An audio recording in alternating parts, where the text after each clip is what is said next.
Folks, it's Tuesday the 12th, and as always, all kinds of things are happening in the news, and we'll get to discussions around those things as well as just what's happening in the world in general. Of course, it is the World Edition. I believe that Steve Rao, my fellow host, is out there doing the political thing and all along those lines. So hopefully he'll be with us on either tomorrow or Thursday. But I can tell you that there are a number of things going on in the world, and of course, a lot of them are very interesting, and I'm curious to see what Lee Newton Rose has to say about the first thing that I am bringing up, because apparently the escaped convict is still on the run, and that's up there in the Northeast around Pennsylvania. So the escaped Pennsylvania prisoner is now armed with a stolen rifle. So they're saying that he has a stolen rifle and all in that space, and they are saying that he has changed his appearance, even though he has been spotted 20 miles from the search area, and it definitely looks like a homeowner fired shot at a person matching the description of the escaped murderer,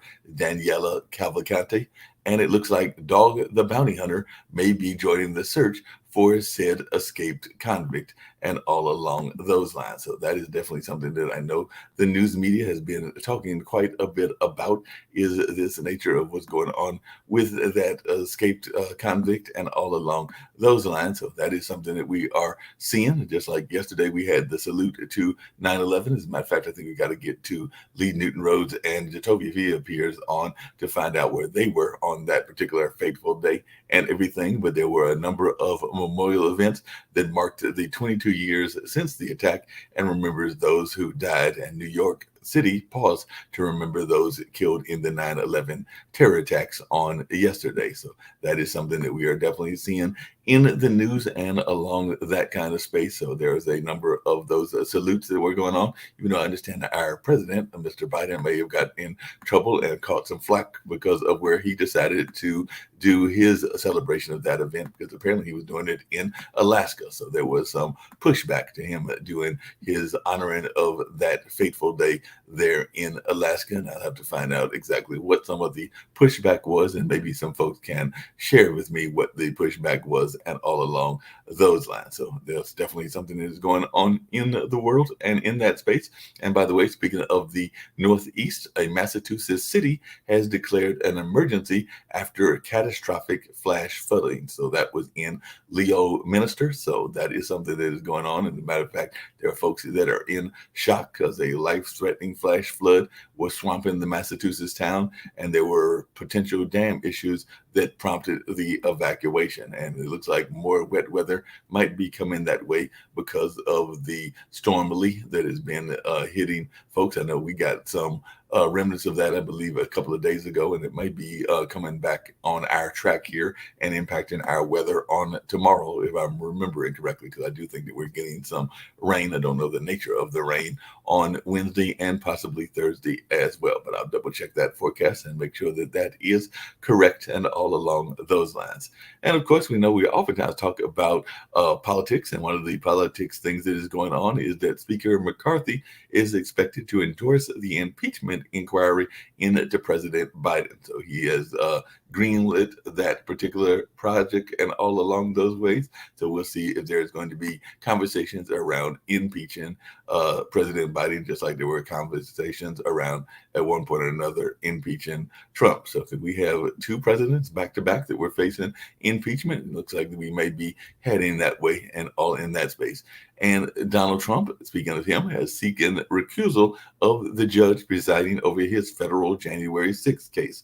So Trump has asked Judge Tanya Chutkin to recuse herself from the federal 2020 election subversion case. So that is something that is going on. And apparently, folks are definitely having conversations around that. And apparently, speaking of folks in the political lane, there's a dispute over Dianne Feinstein's family fortune that is being aired further as the attorneys spar in court.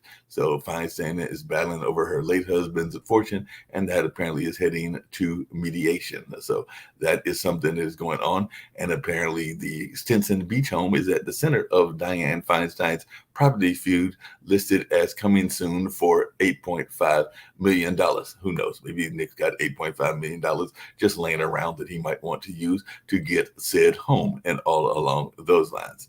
And a New Mexico governor has just temporarily banned the public carrying of firearms. So that is something that is going on, even though liberals are turning on the New Mexico governor over the gun suspension, saying that that violates the U.S. Constitution. And that is definitely something that we are seeing in that area. There's conversations around gun control and a number of other issues as well. And then speaking of issues, the folks are wondering whether we're going to have a government shutdown. So one of the things that folks are asking is, has Kevin McCarthy facing a perfect storm of demands as another possible shutdown looms, and all in that space? I know we've had that conversation before, and all in that kind of way and in that space.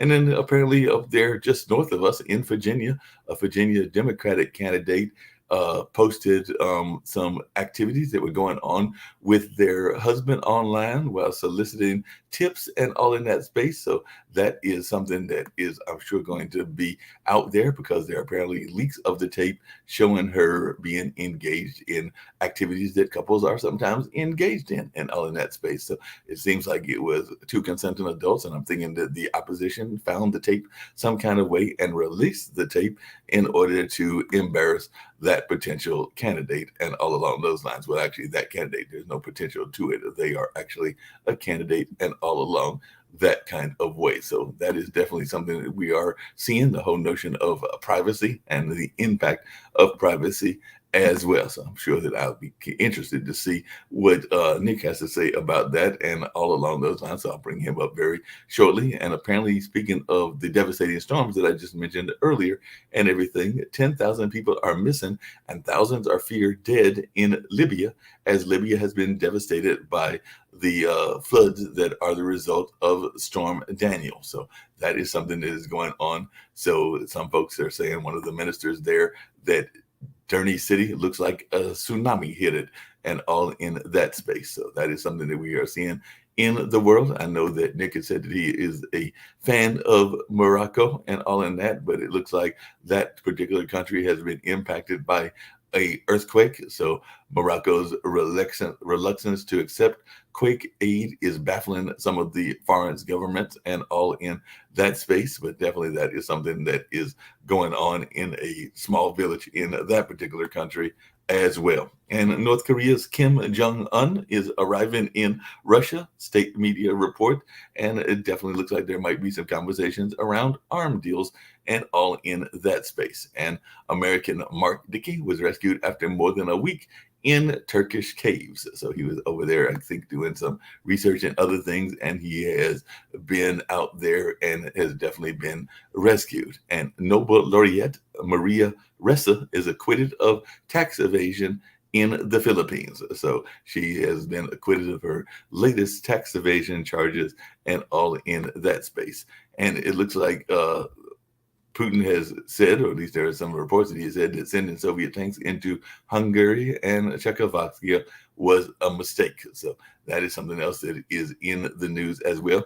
I wish Shaquille was here, because apparently, as some of you folks know, I am a cat fan, and Australia is weighing a cat curfew and neutering requirements to rein in feral felines. So apparently they're having an invasion of feral cats there in Australia, and they're looking at finding government ways to deal with that. I think that we had that issue here in Durham, and there were different folks that dealt with that as well. But, you know, we've also got rampant rabbits and other things that pop in there. As a matter of fact, I ran into one yesterday, but it looked like it was comfortably trying to take a nap when I was coming back home, and all in that space. And then Justin Trudeau is in the news. Believe it or not, the stranded Canadian Prime Minister is to leave India after his plane snag was fixed. So he was actually there for the G20 summit, but he was stuck there in India after aircraft issues. But apparently they've got those issues fixed, and now he is on his way back to his home country, and all in that space. So definitely that is something that is going on. And China concerns are driving a historic upgrade in the U.S.-Vietnam relationship. So there is a Biden trip to Vietnam, and folks are talking about the significance of that trip in the face of China's growing influence in that part of the world as well. So definitely that is something going on in that space. And then I got a light story that I'm going to bring up. Well, first, a major story: protest outside of Israeli Supreme Court as it decides on its judicial overhaul, and all in that space. But then the lighthearted story, and then I'll bring the folks on, is apparently there is a lot of red wine that is flowing freely and everything, and that is in Portugal. So a river of surplus wine is rolling through the streets of a small town in Portugal. So 600,000 gallons of red wine is flowing through a Portuguese town after a spill, triggering environmental warning. So definitely that is what is going on. 2 million liters of red wine has flooded the streets of the Portuguese village, and all in that space. That was after a distillery tank accident released that amount of wine, and all along those lines. So I'm bringing Nick real quickly. I've got Lee Newton Rhodes with me as well. But hey, what are your thoughts about this? Are you ready to go to Portugal and get all of this great red wine that apparently just flowing freely down the streets of Portugal because of their distillery accident? So are you ready to go get your plane, your private plane, because I just know you have a private plane, and fly to Portugal to get this surplus wine that is rolling through the streets of Portugal? Either one of you.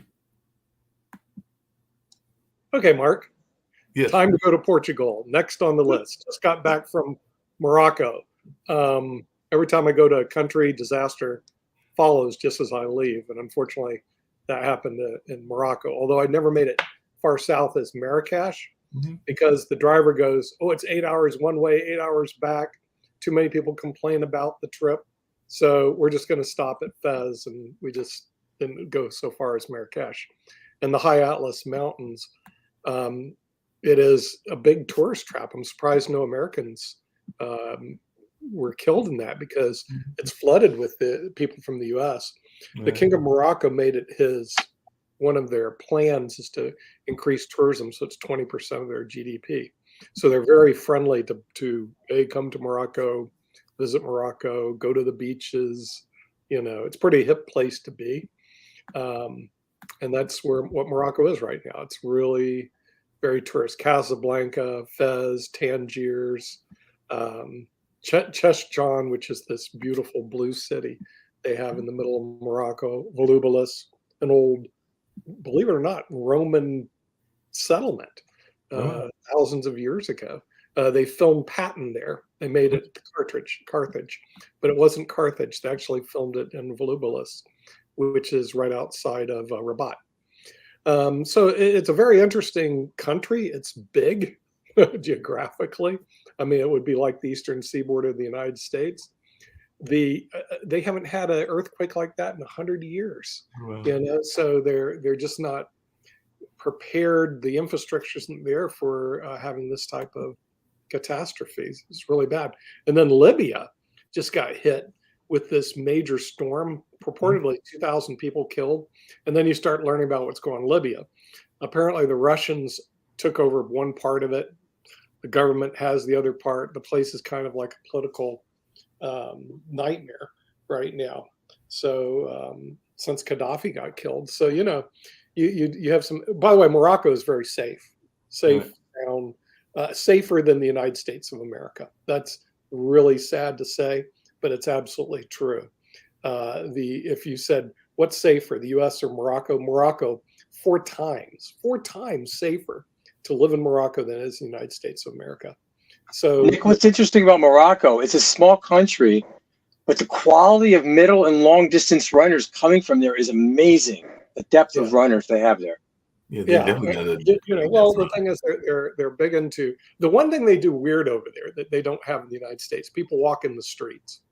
In other words, with the cars. In other words, you have to experience Morocco to see how that happens. First of all, the cars don't move that fast. They go 20 or 30 miles an hour. Second, the people walk in between the cars like it's nothing. You'd have to experience. There's no way you can describe it because it's the weirdest thing in the world if you come from the Western parts of the world. Forget the street walks and stuff like that. You just walk through the cars, and the cars never. Have you ever been to Manhattan? Pardon? You ever been to New York City and Manhattan? Yeah, but they work on. But they generally, even in New York, they generally walk on the street walks and the sidewalks. Okay, so but in Morocco, you actually walk right in the middle of the cars, like it's nothing, and they do it all the time. It's probably one of the most bizarre things you ever saw. Well, we've been joined by Debbie, and we were talking about some of the disasters going on in the world and everything. So we're talking about Morocco and Libya. I know you've done some international travel. Definitely, as you can tell, Nick has been to Morocco and Morocco and all along those lines. So I was just wondering some of your world travels, and if you had the privilege of traveling. Oops, she disappeared, and then she's back. If you've had the privilege of visiting some of these countries that are facing disasters now, whether it is Libya or Morocco. But like I said, Nick just come back from Morocco, but I know you have definitely, both in your duties as the mayor of California or that town in California, as well as some of your other business concerns and interests, have done the world travel. But I just wondered if you've had the pleasure of going to those particular places. I was in Morocco when I was 17 with a leadership tour, a church leadership tour. And but we were only there for a day or two. It was an absolutely fascinating country. And so I have some, it tugs at my heartstrings more than it would had I not been there. Libya, I have never visited. I've been in other Northern African and even Central African countries, but that really was as a college student studying leadership. Wow. What were some of the things you said? Months ago, and actually got this hat from Morocco, and also this cup came from Morocco, and it's just a great country to go to, but it's really big. So Marrakesh, and south of that, where the earthquake hit, isn't even close to Rabat, Casablanca, Tangiers. I mean, you're talking, at least an 8, maybe 10-hour drive just to get to Marrakesh from Casablanca. So a lot of the people in Morocco didn't really experience the earthquake. But if you're in the high Atlas Mountains south of Morocco, boy, you really got it. That was, and they haven't had one in like 100 years. But I'm really impressed with the king of Morocco, that he's pushing his country to be more positive in terms of the amount of tourism that's there. They want to increase their tourism where it's about 20% of the GDP, and they have the infrastructure to do it. They have the hotels, they have the beaches, they have just really great scenery there. In other words, it's basically a vacation destination for a lot of Europeans to go down to Morocco. Hey, speaking of that and everything, and getting back to some of our world issues, and I did definitely want to bring up one of the manhunts and all of that spaces. But before we get to the manhunt and all along those lines, I was just wondering, because one of the stories that I mentioned was New Mexico Governor Michelle Lujan Grisham signed an emergency order banning both open and concealed firearms in Albuquerque and surrounding Bernalillo County on Friday, setting off a stream of backlash and legal challenges. The ban is part of a public health emergency declaration over gun violence and drug abuse. The Democratic governor cited the killing of a 13-year-old girl and an 11-year-old boy, as well as 2 mass shootings in the state in the declaration. The order includes a 30-day suspension of open and concealed carry gun laws in Bernalillo County and a ban on the carrying of guns on state property, including state buildings, schools, and some parks. Experts say it will likely do more to test the waters around gun control policies than it will directly stop gun violence. So I was just wondering, as one that was in the mayor of a California town, Debbie, what your thoughts are around this and this notion of restricting some of the gun rights of those that are into guns and all in that space. Because even former New York Governor Andrew Cuomo and Illinois Governor J.B. Pritzker have declared gun violence as a public health issue, but as a and some governors are using it as a way of securing funds and funding to curb its impact. And New York City managed to designate Times Square a gun-free zone last year. I think you would already not be trying to have guns in Times Square, but what do I know, and everything. But I was just wondering your thoughts about this. It's a question that needs a lot of discussion and conversation, and I don't know that I have all the information yet, and so I don't want to opine on it, except I can see both sides of it. I lived in Britain for 20 years and I was married to a New Zealander, and we saw very little gun violence because there weren't many guns. There were shotguns, people hunted, but there were no other guns on the streets. And so clearly it is a public health issue. It is killing people and it's killing children. So that can't be denied. And in California, at least in my county, and I think it's probably statewide, it is illegal to carry a gun. I believe even if you are allowed to do a concealed carry, it is illegal to carry a gun in a public meeting, and that being a government meeting. I don't know about other public meetings. I think it's just government meetings, and probably in public buildings as well. And so we've got that already. It's already part of how we handle things. And I think that's a good thing. I can certainly tell you that there have been a number of times in meetings where we've had people who are kind of unhinged and apparently a little bit threatening. And we certainly do not want those people having guns when they come into meetings. Now, that doesn't ban the police from carrying guns. And I would want the police always, anybody who's even possibly in the armed forces, but anybody certainly who's there to protect our health and safety, I would always want them to be able to do concealed or open carry. But members of the public, I can understand that there would be circumstances where it might be worth banning it. And I think New Mexico, probably more than any other state, is suffering terribly from fentanyl coming in and illegal drugs coming across the border, not from your normal everyday immigrants who just want to come in and work, but from cabals, is that the right word? Anyway, from the really dangerous folks coming in from the drug cartels. Yeah, I can definitely see Mark, that. you can get me started on it. We can do a whole show on this. Debbie, I hear your opinion and how you feel about this. And a lot of what you said, I agree with. On the other hand, a lot of it I disagree with in terms of, we have a legislator for a reason. If these people are legally allowed to carry guns within their state and within the cities, where does it come off for a governor or a mayor to override the legislature and say, you know what, your Bill of Rights are just suggestions. When we want you to have them, we give you permission. With not, we just take them away because we feel like it, because it feels good. So many people are killed by cars. Do we take away cars? So many people are killed by knives. Do we take away knives? We can have that discussion, but it's not the governor's job to do that because she feels a public health. Where do we draw the line in public health? Do we just take away cigarettes also?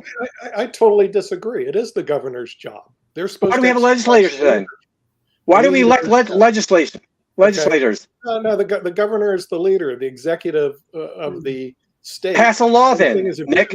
Tell them pass a law and yank all those people who have permits already.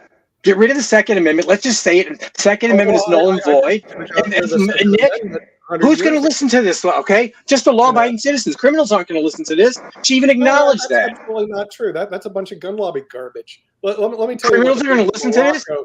Let me tell you what the people in Morocco said about murder is already a crime. The people in Morocco, which is 4 times to 8 times safer than the United States of America. Part of the reason I go overseas and spend time there, I feel safe there. I don't feel safe here. And why though? Okay, and you know what the people. Why don't you feel safe here, Nick? He said people like you are crazy. He said your country is crazy with guns. So get rid of the Second Amendment. We don't have you have the votes, and we're a safe country. So the thing is, Do you want to have a safe country? Or do you want to have the wild, wild west? So what she did was absolutely correct. And you've got to put a kibosh to this whole Second Nick, Amendment. why don't all 50 states do it then? Why don't all 50 states across the board do it? Especially in your country when you do not have mandatory mental health evaluations for everybody. Okay, this should have been done yesterday. Everybody in this country needs to take a physical fitness and a mandatory mental health evaluation. Physical fitness?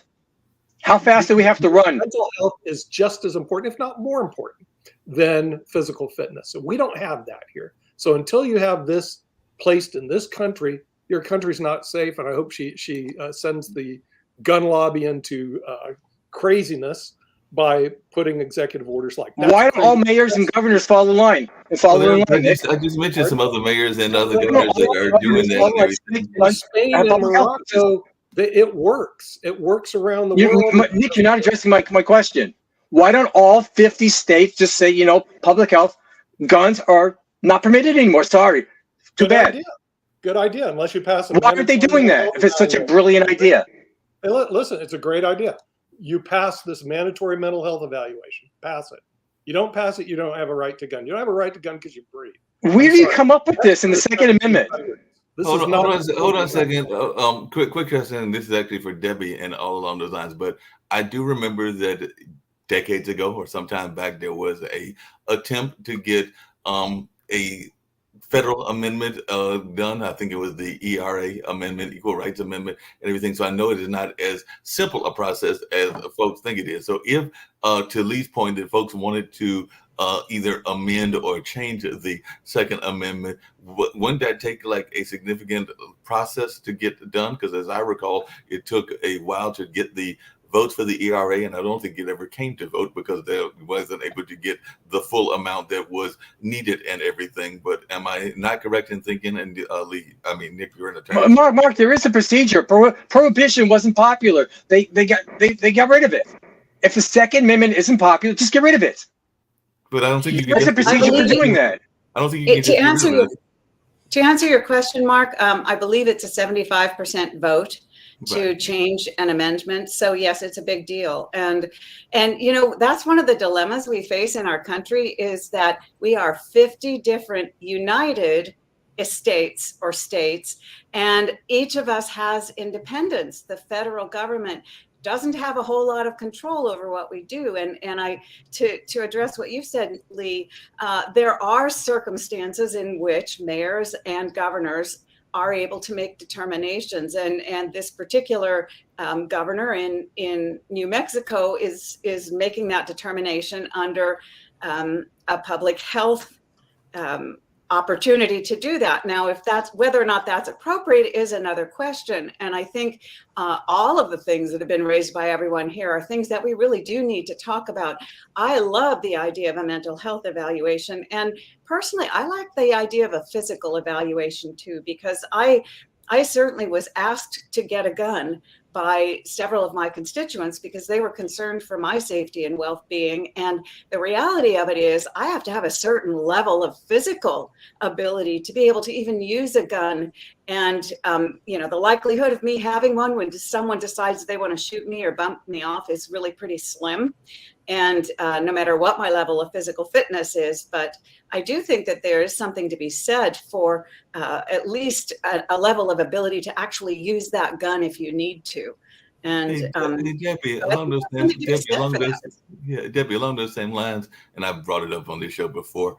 I'm wondering if we don't run the risk of becoming like the OK Corral and all in that space, because as I mentioned before, we've had, by fact, one of the participants, actually both of the participants are running for our mayor here in Durham, North Carolina, but they were very much at each other. There were some yelling. I know that you've been part of those yelling matches in California. There have definitely been some yelling matches here in Durham, and I want to say there might have even been some physical activities as well, whether that was grabbing of hands or other kind of things. That there was definitely that conversation that was taking place in Durham, and I would be fearful. I know all of those participants in that particular case, and I don't think that they would have grabbed a gun. But if somebody was more hot-tempered, if they had a gun or a knife, what is to stop them from taking the fight to its full escalation if we have that in the offices, because you were talking about the constituents coming to the political lanes and being in that space, and I'm thinking about the participants themselves, whether they're in California, whether they're in New York, whether they're in North Carolina, wherever they may be. That it could be like the OK Corral or that kind of Dodge City mentality and everything. But is that a fear that we might have if we have too many guns and if the politicians are allowed to have guns? Because I'm not sure that I want Trump and Biden having a gun and doing their debate when they get around to having the debate, but that's just me. You know, Mark, I think we are already the OK Corral. If you look at the levels of gun violence, if you look at the level of corruption in this country, if you look at the cartels that are operating, we aren't too far away from what's going on in Mexico. I think we are already the OK Corral. We've come some way from the wild, wild west, but we're not entirely civilized yet. Not that any of us are, but I think we're still pretty far off it. Debbie, you're making the point in terms of us being uncivilized. It's a culture thing, not an object thing. I'm not afraid of Toby or Nick or Mark or you having a gun. I don't feel a threat over there. You know what's really stupid is background checks. Stupid background checks. Do you know why? Because background checks only show your history of how you perform. It doesn't show how your mental state is today. That's the reason you need to have the mandatory mental health evaluation. Nick, I actually agree with you on that. Background checks are a waste. It's kind of we got a background check. Everything's fine. No, it isn't true. You need a mental health evaluation today before you get a gun. None of this. Let's hear what Toby says. So that's actually untrue. But we cannot look at it as a silver bullet. We can't think that there's just one thing that's going to work. Unintended. We're all good.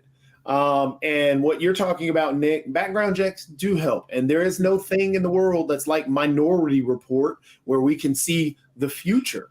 So background checks help because, yes, there are people who have a checkered past that do try and get weapons and try and get guns.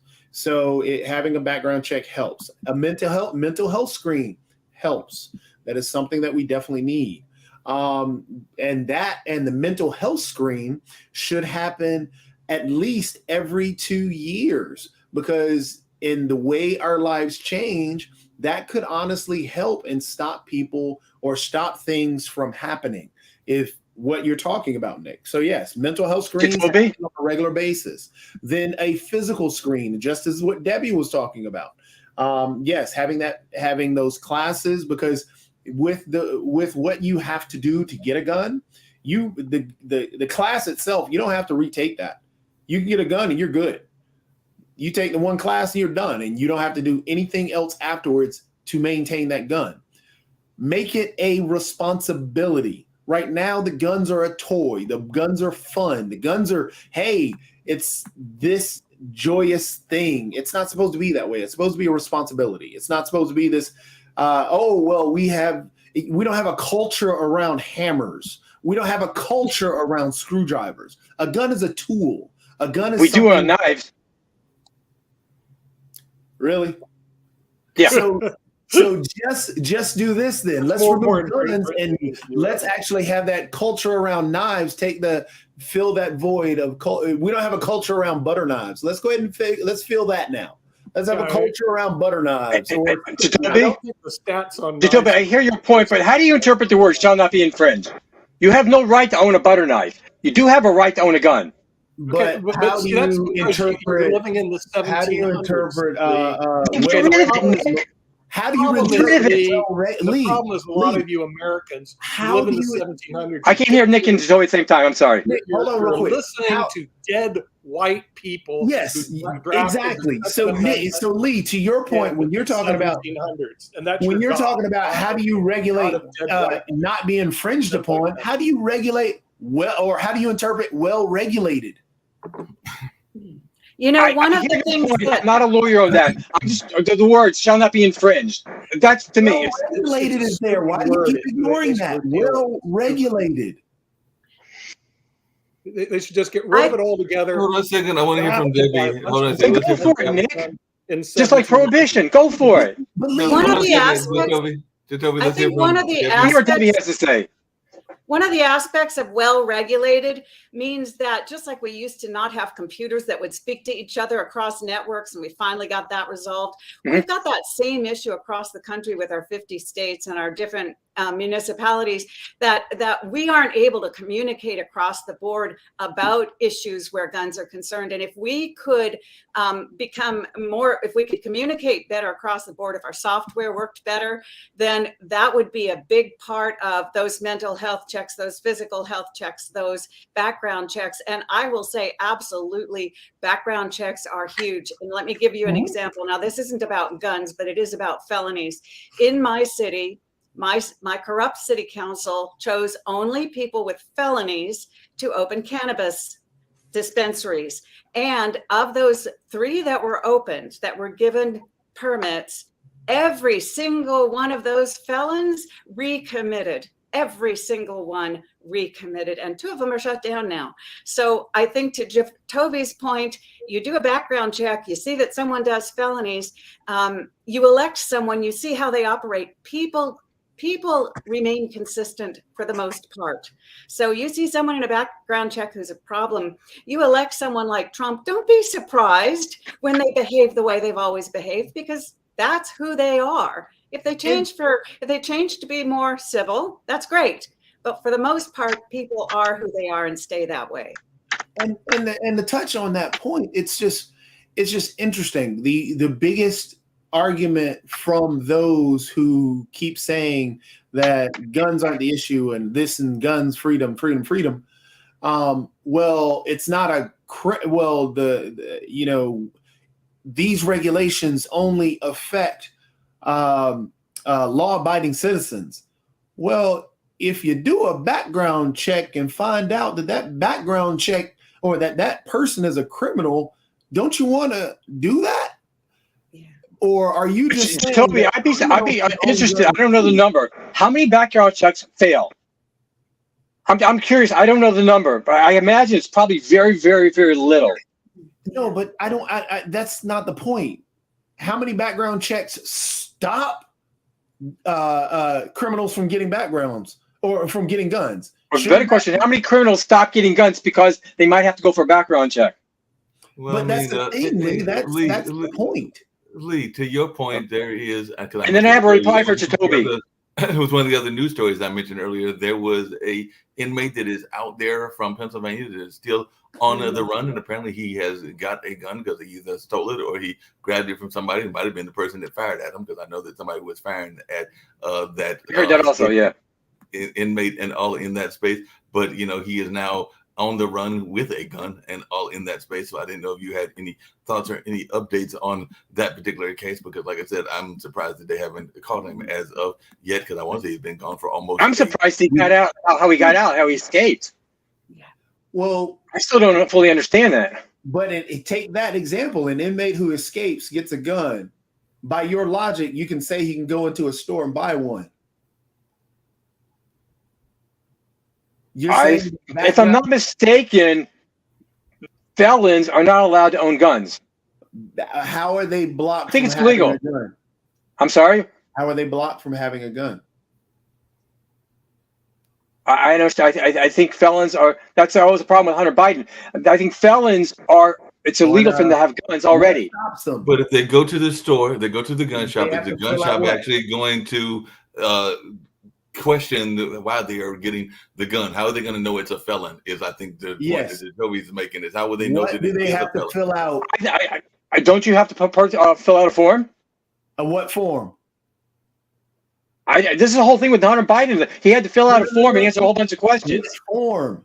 What does he have to fill out to tell? I don't know. I don't know what state. I don't have an answer to the question. I hear your question. It's a good question. I don't have an answer. Avoiding the answer because you know the answer. I don't know the process. He has to fill out a form. On that form is what? A background check. Okay. And he has to show ID? You said that. Does he have to show ID? You are saying that he should not. Does he have to show ID? Lee, you are arguing that he should not have to fill out a background check. I didn't say he didn't have to show ID. Lee, it doesn't matter if he shows ID without a background check. You're saying that he doesn't. No, that was Nick. It was Nick who made the point about background checks, and I agreed with Nick. That I find them mostly useless. You should not have to fill out a background check. But I didn't say anything about ID. Well, I mean, Well, even with the you're not ID, listening. and even with the ID, and correct me if I'm wrong. Let's just say, and I don't know this gentleman at all, and I don't know his history, but I know that I think when you go into the system, you lose a lot of your identity, a lot of your things that were on your person. Like, imagine that they confiscate you whatever ID and wallets and everything else you have until you are release, whatever that official release date is, not an escape release date, and on that space. But, a lot of people have multiple IDs. They have old IDs. They have a number of other IDs that are laying around. So if I think he has a sister, if his sister or somebody that is in his family is able to provide him with some of those IDs, how is that going to stop him from going into Pennsylvania or New York and buying a gun? Because a lot of times the gun owners and the gun folks that are gun owner shops, I should say, are not exactly. The simple answer I have for you, Mark, is you ever get pulled over for speeding or the cops says license registration and they run your license. Background checks that include restraining orders are associated with 13% drop in firearm homicide rates and a 9% drop in overall homicide rates. So background checks help. Yeah, sure. The other thing though is I suspect that I see your point. I suspect that what happened is when he stole the milk truck, there was possibly a weapon in the milk truck. Yeah. I wouldn't be surprised if the driver of that van carried a weapon because they were concerned about getting robbed. Yeah. And that is a case of a lack of responsibility. That driver, if that is the case, if that's where he procured the weapon, this guy's probably not going to go into a gun shop. He's going to steal a weapon from somebody. And that's where it's always dangerous to have weapons easily available to people, because then they're easily stolen if you have owners who are not responsible. And I'm wondering if that was the case, and we don't know, but if it was the case that the gun came from the van that he stole, which had keys in it and perhaps an unprotected gun, then I would say that van owner shouldn't be allowed to carry a gun because he left it out there for anybody to take, including a small child. And that, I think, gun responsibility is huge, huge, huge. And I mean, that's a conversation a lot of people have had. I've mentioned the commercial that I've seen several times where the family is coming to home and the young man has found the secret gun that is literally in a desk, if I'm remembering the commercial correctly and everything. And there is concern that the child has grabbed the gun and is in the process of committing suicide and all along those lines. And it kind of leaves you with the fear that is happening at the end of that particular commercial that is part of a national campaign that is going out there about responsible gun ownership and all in that space. So just real quick, in fairness to Jacoby, you asked me a question about the well-regulated militia. What does that mean? The Second Amendment was passed in, I think, 1791. Well-regulated would be, again, background checks, mental health on a regular basis. I'll give you. I just got a question for you. It was passed, I believe, in 1791. When they passed it, were there background checks? What laws were in place to restrict the average person from obtaining weapons? Are we supposed to live? No, we're not.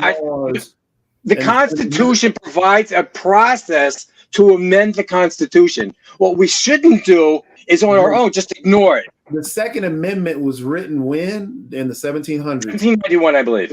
In that time, did the Second Amendment take into account the whatever you're going to say, I'm going to agree with you. I'll give you. But you're ignoring my question. Then your argument is flawed. No, it's not. No, you're not listening. Your argument. No. Do me a favor, please. Never tell someone they're not listening. Say, maybe my point is not clear. Never tell them they're not listening. That's rude. Then here, you are trying to pigeonhole me into making a case based on a 1700 law in the year 1700s, but your argument is okay. Your basis is fine to make in the year 2023.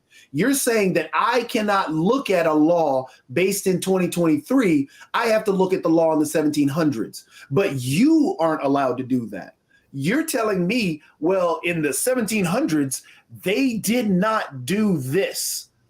I tell you, Well, in the 1700s, they didn't. Well, you can't look at it that way. Do you see how I'm saying that your argument is flawed? No, I'll tell you why it's not, okay? And in fairness to me, I'll tell you why. Maybe I wasn't clear. We have this thing called the Bill of Rights. We have other laws. I'm not talking about other laws. Specifically, I'm talking about the Bill of Rights. And we have prohibition, for example. That was on the books. You were not allowed to own alcohol, okay? That didn't go over so well. So what did they do? You can't appeal or repeal amendments, but you can make other amendments to supersede them, to change them. There is a process. If you don't like the laws, the Bill of Rights specifically, there is a process within the Constitution to change the effects of these amendments. You shouldn't ignore them. Hold on a second, Lee. Hold on a second. You mentioned Lee. Hold on a second. You mentioned prohibition. Did prohibition come much later? Because it was at a time that we were very dry and everything. And it's a great point, Mark. Yes. So it wasn't like in the early part. And saw it wasn't working. So what did they do? They didn't just ignore it. They didn't just make state laws saying you can have it. Lee, we cannot change it. Yes, of course you can. No, we can't. With enough votes, like Debbie said, with enough votes from the states, you can say the Second Amendment is basically null and void. The reason we cannot change it is based on the logic that you're trying to give me now, and then also the culture around guns. We can't even do studies on guns because of the quote unquote culture, because the gun lobbyists and the gun owners themselves, who are fearful of doing any study that treat a gun better than they treat a child. Okay, so Toby, just a second. Debbie, you're the expert on this more so than me because you were in politics, you were a mayor. Amendments such as the Second Amendment, similar to the Prohibition, I think was the 18th. Is there a process within the Constitution where with enough votes within Congress and within the states, they can basically make these things null and void? Is there a process? We can change the Constitution. It's a 75% vote. But let me give you another example. The U.S. Constitution says absolutely nothing about cities. They're just not there. They're independent municipalities, and they're set up by the states. That power is given to the states to do local government. And so just because the states didn't anticipate that we would grow the way we did, that we would expand west the way we did, that we would populate the way we did, that we would need additional systems and municipalities to help one another live together in community. Just because the Constitution didn't address that, it did allow for ways to address it. And so I think that's a really good example. Yeah, things were very different when the Constitution was written, and it didn't mention cities, but it doesn't mean that we don't then do something about cities. And so I think we can. The states can do whatever they want, basically. Here's a question, Lee. The 10th Amendment. Just to point out, when I'm talking about that it's not possible, I'm talking about the actual political will and the actual individuals pushing for it. That is something different. We can say that, well, this is the process and blah, blah, blah. Lee, you're adamantly against changing it. Your voice and your culture that you're fighting against has a lot of money and power behind it. So there is no political will to actually change the gun laws. It took how many years just to get the change that we had right now? We know for a fact that the law that just got reversed, that was the weapons law that just got changed. It happened in the 90s. Bump stocks should be banned. No, the automatic weapons ban. Is it the automatic weapons ban? That was in the 30s or 40s when they took machine guns away. Not machine guns. It was the one that happened in the 80s or the 90s. Heller? That was the Heller decision in Washington, D.C.?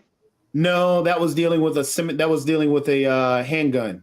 No, it just got. What was the one? Now I gotta look at it. I think it was the 80s, and then it got.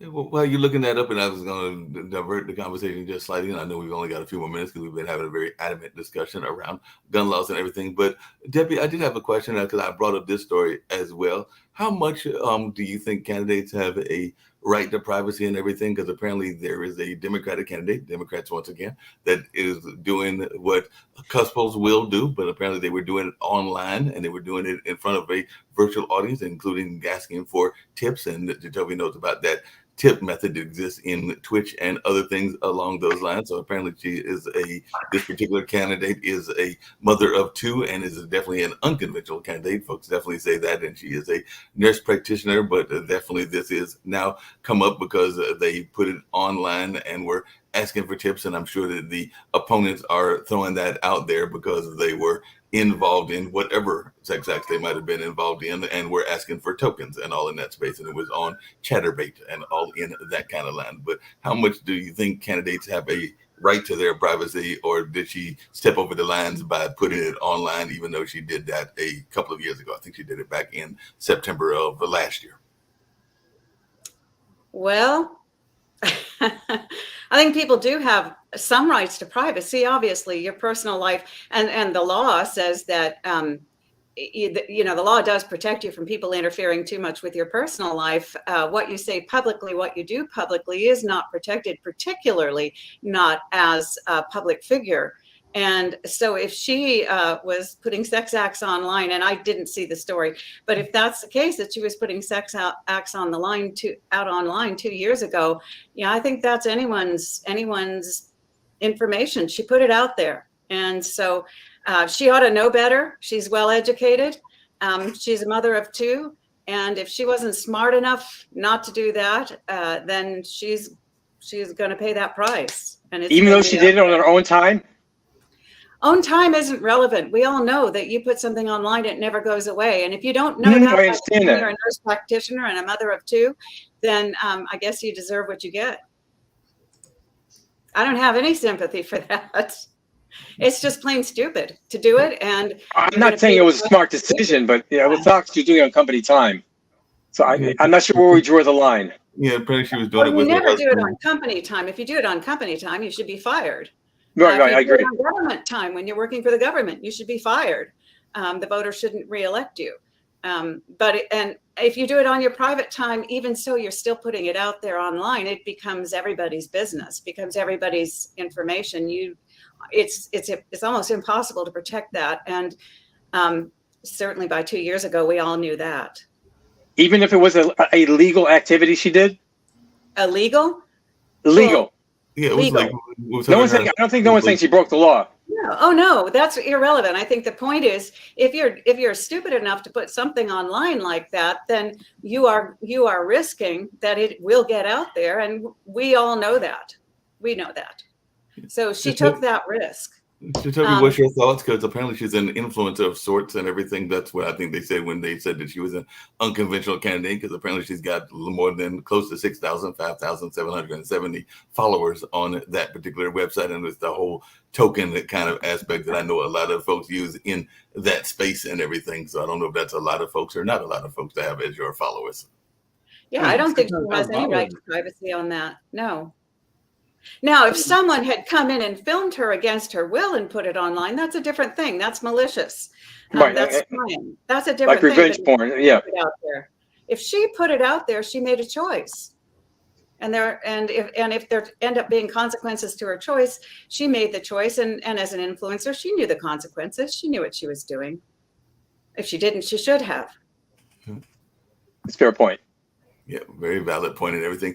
One of the other things that I was getting ready to get to as well, and I'd love to hear folks' thoughts about this as we wind down. I know that Sasha's got the Ukraine show, and I definitely want to hear what we're going to be talking about that in a few minutes and all along those lines. But before we get his intro into the Ukrainian show, what are folks' thoughts around this impeachment? Because there is definitely conversations around these trials on both sides, because we've got Speaker McCarthy that is expected to endorse an impeachment inquiry into President Biden. And then on the flip side, we've got Trump that is asking this judge, Tanya Chutkan, to recuse herself, because I'm guessing he's saying that she is biased and she needs to recuse herself from this particular case. But what are our folks about the thoughts about what's Trump's logic in asking her to recuse herself? Is he just pulling out of thin air, or is there a particular reason other than he doesn't like her? He probably doesn't like her, but I'll see if I can find out his specific reason. From what I heard, and at first hearing it sounded pretty logical. From what I heard, he says she's biased against him because of comments she made about not she didn't mention him by name, but she certainly implied it was him. However, as it came out later, those comments were made in sentencing other folks who had been involved in things that as supporters of his, and effectively she was saying they did what they thought was the right thing to do based on somebody's direction, and they were loyal to that individual rather than being loyal to the Constitution. And so I think that in context, I think that what she did is probably going to be considered reasonable, and I would consider it not to be unreasonable. And of course, at the end of the day, it is her choice. And the point Trump made was that the public will feel that it wasn't a fair trial. And I suspect that his public will feel that way, and he'll certainly play it that way. And but that's probably going to happen no matter who hears that case. Yeah. Anybody else got any thoughts? Yeah, his goal is to make sure whatever happens to him goes to federal, because then he has the opportunity of having those charges dropped or whatever, dismissed, as what he's telling everybody. So everything he's doing goes to a political play to make it favorable for him in the court system. Yeah. And just really quickly, because like I said, I know in about 5 minutes we'll be getting to his show and everything. Sasha, are you concerned at all about the weapons that may be coming to Russia from Kim Jong-un? Because apparently he's over there and about to have negotiations with Putin and all along those lines. So I know that we've been supplying a number of weapons to Ukraine, meaning the West, not just the United States, but various Western countries. And now those two are going to have conversations. And I guess it'll be part of the conversations as to whether they are going to send weapons from that part of Asia to Russia to bolster that defense, because I want to say that Ukraine regained a major territory, if I heard the news correctly, and all along those lines. But like I said, I know we'll be talking about that, or you'll be talking about that on the show in a few minutes. But if you got any thoughts around this meeting that they are about to have? It's just the beginning of Ukraine retake all its territory. I'm not concerned even slightly about whatever weaponry North Korea could supply Russia, because they're all outdated, very primitive type of weapons. The problem only is that a few Ukrainians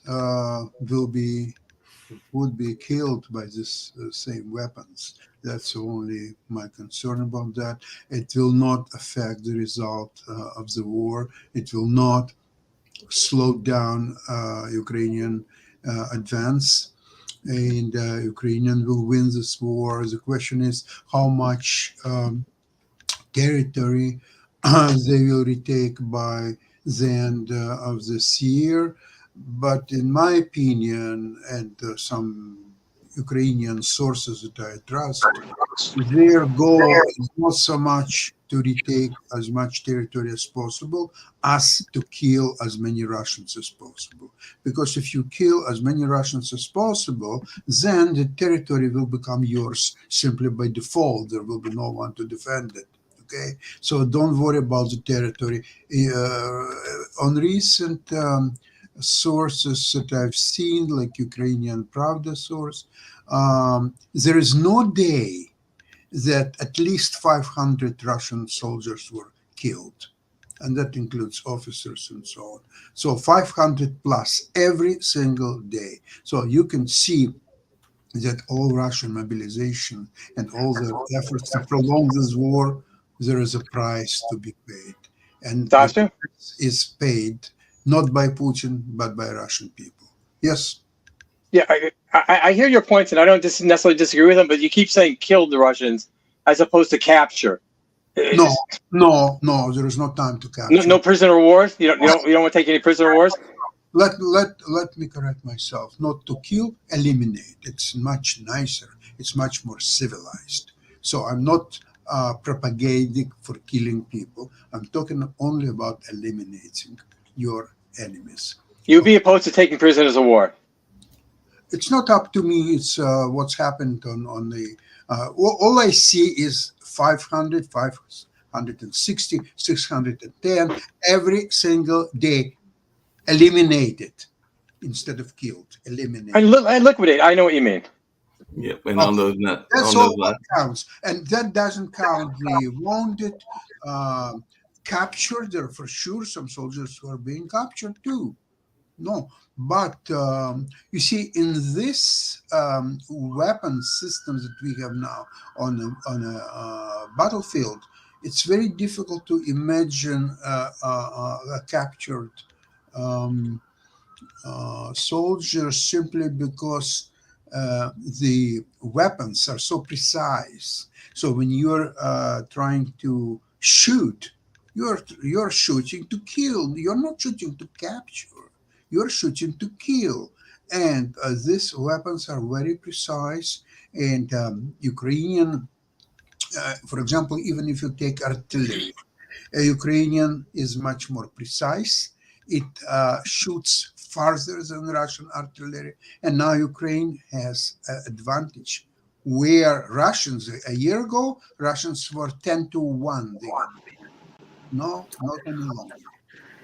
well, on that note, I know we're getting ready to do the show around Ukraine, Russia, and China. I was going to ask because apparently Putin has acknowledged that he made a mistake by putting stuff on Western soil. And I did mention that earlier in the news. I think he mentioned Hungary and Czechoslovakia to be exact. So I think that he is fearful that some of the West may be getting involved based on what he did and all along those lines. But it'll be interesting, and maybe y'all will talk about that on the Ukraine, Russia, China show that is coming our way very shortly, and all in that space. But we're going to head on over there, and it's been great having Debbie back. Hopefully she'll be joining us again, maybe on Wednesday and Thursday. I know that usually Mondays and Fridays she's very busy and everything, but we're always glad when Debbie's able to join and provide insights as well. So definitely glad that you were able to appear on this show, and hopefully we'll see you back very shortly as well.